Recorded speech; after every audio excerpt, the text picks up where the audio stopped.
It's Nikki. How are you doing? I am playing a risky little game because my kids are back from school. Well, Luna's been around all day.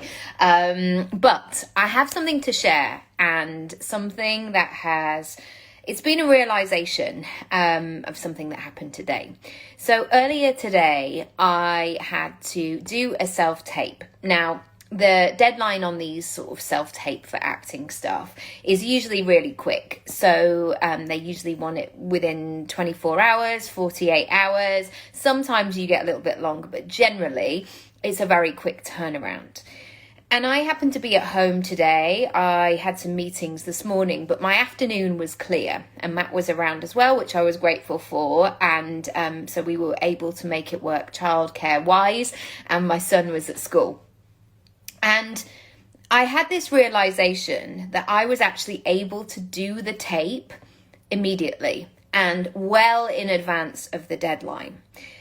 And it really made me reflect on the choices that I've made up until now in my life, because there have been certainly periods of time where I wasn't able to be flexible, where I wasn't able to allow all the pieces of my portfolio career to work with each other. I always felt like I was apologizing to somebody or canceling something or losing money or doing all of these things.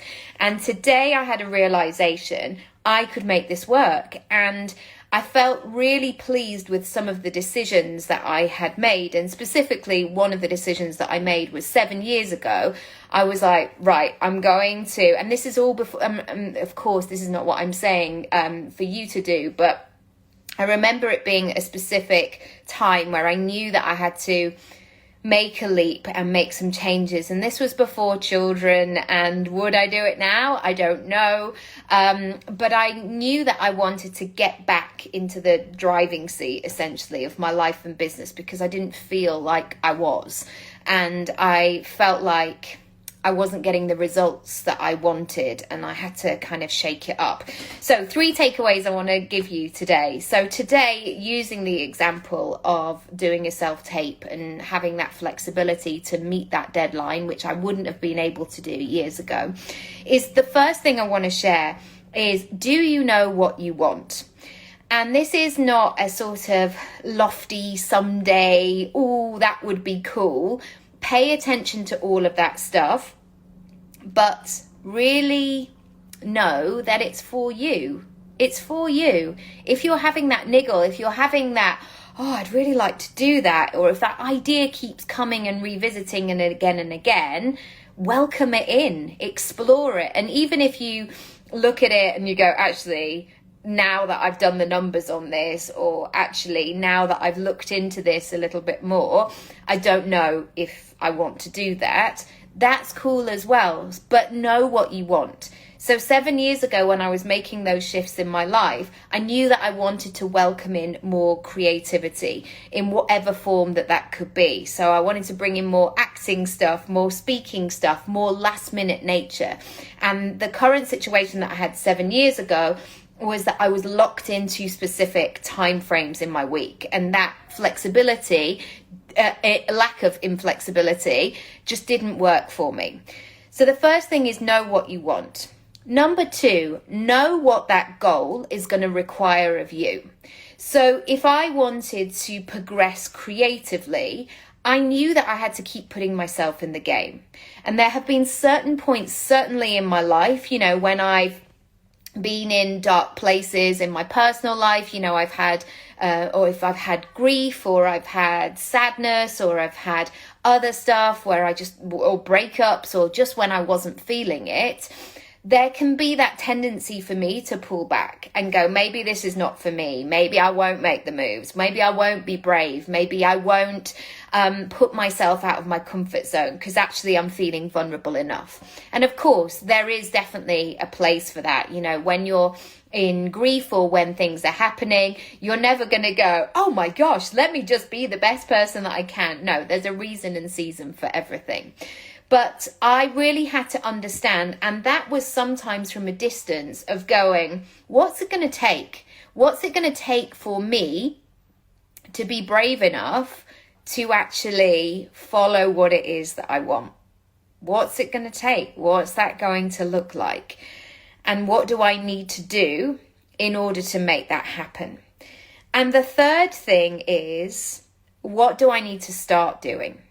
Because as I mentioned before, my move 7 years ago was like, right, I'm going to go all in. It was the equivalent of, instead of just kind of walking around a cold pool and dipping my toe in, I almost did like one of those jumps. Oh, that was a flashing angle, where you do one of those jumps and you hold your nose and you go right under and you get your shoulders in.